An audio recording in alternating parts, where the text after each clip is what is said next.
Անդրադառնանք Երևանի տրանսպորտի տոմսային համակարգի, չանդրադառնանք թեխի 700 ավտոբուս կամ դրանից հետո եւս 170 ավտոբուս տրոլեյբուս են ընդհանուր առմամբ բերեն, ինչ գներով են առել, խեն հետ գներով առել, հետո մի հատ կոռուպցիոն համակարգ է, որը լիքը դատվելու մարդիկ կան։ Չանդրադառնանք հələ այն հանգամանքին, խիա Ավինյանը տրանսպորտը սարքել 150 դրամ, անդրադառնալով որ վառելիքը թանկ է այն առումով, որ միայն Բաքվից չերես Ռուսաստանի միջնորդությամբ պիտի բենզին սալյարկ առնեն ու գազ ու դրանով պիտի լիցքավորեն, դրա համար Ալիևի բենզին ու սալյարկեն պիտի թանկով առնեն, դրա համար մենք պիտի վճարենք, այն դեպքում որ Քուվեյթ, Բախրեյն, այնտեղ Իրաք, Սաուդյան Արաբիայից կարային առնեին, հələ ոչ թե 150 սարքին, այն 150 դրամ սարքին, որտեղ զգալի է էժանանում, բայց դրա կռմբի Ալիևի նվիրյալներ են, ու ամենակարևորը 85,000 դրամ, մի ավտոբուսի վառելիքի օրվա ծախսը, օրվա ծախսը 85,000 դրամ է, ոնց է կարող, եթե մի ավտոբուսը օրական նույնիսկ 100 ուղևոր փոխադրի, ինչ է 1000 ուղևոր փոխադրի, դի հələ որ բացառում է մաքսիմում 350-500 ուղևոր է փոխադրվում, որ վառեսի առումով, դի հազիվ նոր զրոյի վրա ծախսերը հանվում է, դա նշանակում է, որ լիքը ռեսետ մինուս է գնում, որտեղ ամեն մի ավտոբուսը օրական 1000 ուղևոր ամեն գծի վրա, չկա որոշ գծեր, որ կարան ապահովեն, բայց շատ գծեր չեն ապահովում, դա աբսուրդ է, բացառություն է, տեխնիկական խարակտերիստիկը կարանք բացենք, դաժանոտ աղդի տորտով գնանք նստենք հաշվենք, մի սուտկա ավտոբուսի հետ ֆարանք, ապացուցենք, որ դա բան չկա, պրոստը չի կարա լինի, չի կարա այդքան ծախս լինի, չի կարա այդքան փոխհատուցում լինի, դրա համար սուբսիդիաներ ենք տնում, որ պետությունը այդ ուռճացված գները էլի մի հատ թալան գեղեցկում համակարգել է դա։ Անդրադառնանք տոմսի համակարգին, էլեկտրոնային տոմսի, հələ մի կողմ դնենք, որ ամեն տոմսը, որ էլեկտրոնային է, 7% չտեսնելով բանկը տանում է զուտ էլեկտրոնային տարբերակով, դա 15-17 դրամ է գալ, 7%-ը, չէ ավել, 7%-ը բանկը տանում է։ Հայաստանի օրինական միակ օրինական վճարման միջոցը ՀՀ դրամն է, ու սահմանադրական կոպիտ խախտում է զրկելով քաղաքացուն այդ դրամով վճարելը, պետք է լինի էլեկտրոնային, բանկային ու կանխիկ փողով, բայց քանի որ բանկը 7% է տալիս, ում այդ քաղաքապետարանը աշխատում է 7% ամեն տոմսից բանկը ատելսել է տոմսից բան ունեն, փայ ունեն,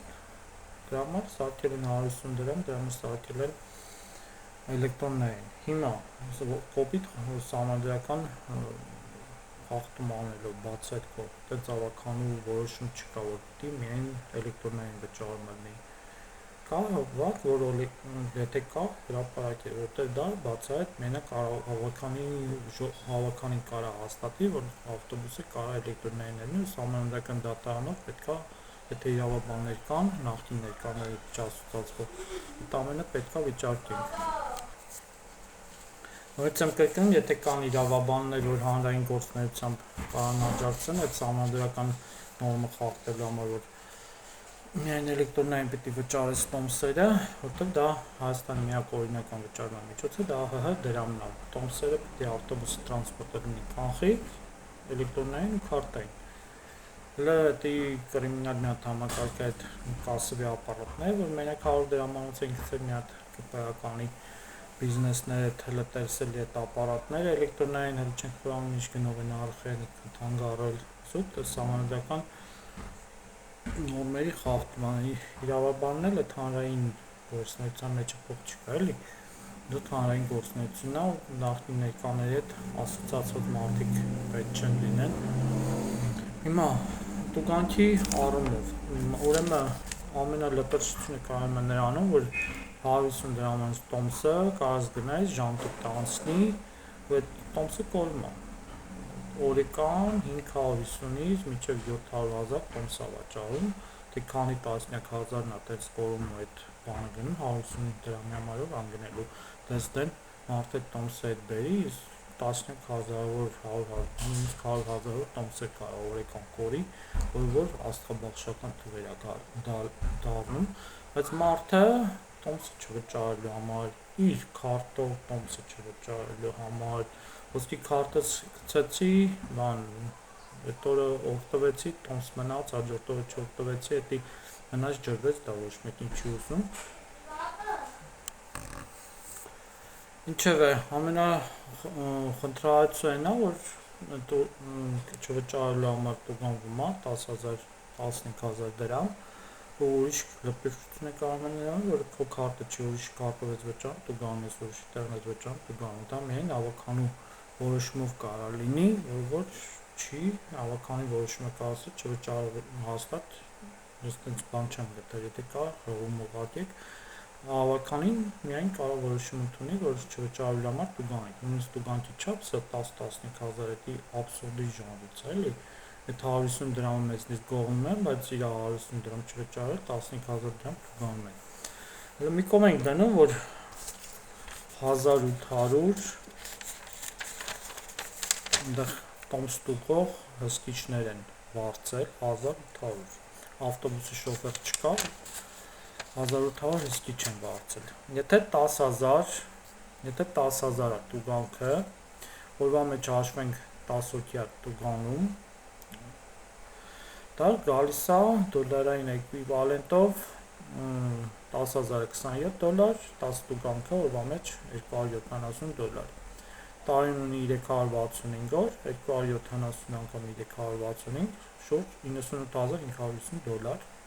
շուրջ 100,000 դոլար, դի համակարգված հսկիչներով, վարչության պետերով, քաղաքապետով, ընդեղ տեղակալներով գրկում են մեզ, բայց կարող ասենք, որ օրական ոչ թե 1000 տուգանքա, ոչ թե 10 տուգանքա, այլ հազարներ է, այսինքն այս թիվը հեչպես կարող բազմապատկենք և դառնա տասնյակ միլիոնավոր դոլարներ, դրա համար այդ դրա դեմը պիտի առնենք, հենց որ իրավաբաններ հանրային աջակցության առումով, որ հանրային գործառույթ կարող իրականացնեն, մեջը փող չկա, էլի, ու նախկին ներկաների հետ չառնչվող իրավաբաններ եթե կան, արձագանքեք, փորձենք այս հարցը լուծել, որտեղ էդի համակարգված կոռուպցիոն համակարգ է, Հայաստանի ինչ է նշանակում քարտով չեն վճարել ուրիշ քարտով, հենց որ տուգանք, կամ ուրիշ տեղը վճարում, տուգաներ են, ուրիշին տուգաներ են իմ համար վճարելու համար, էդի լպրշությունն ալը, այդ 150 դրամները, որ ժամկետն անցնում է, կորում է, այդ դրա մասին չենք անդրադառնում, որ քարտը անցի մեկից պիտի առնես, ամեն մեկը իր քարտ ունենա, ընտանիքը 4 հոգի տրանսպորտից օգտվում են, որ մեկն անցի մեկով աշխատող ստանում, որ անցի մեկով շաբաթական կամ ամսական քարտ պիտի առնի, շաբաթական քարտը 5,000 դրամ է, ամսական 4 շաբաթ, որ առնի 20,000, իսկ ամսական քարտը 8,800 դրամ է, այսինքն կրկնակի խնայում են, բայց որ մեկն է միանգամից կարող է այդքան վճարի, այնքան անօրինություններ կա, որ ասելու չի, դրա համար իրավաբանները արձագանքեք։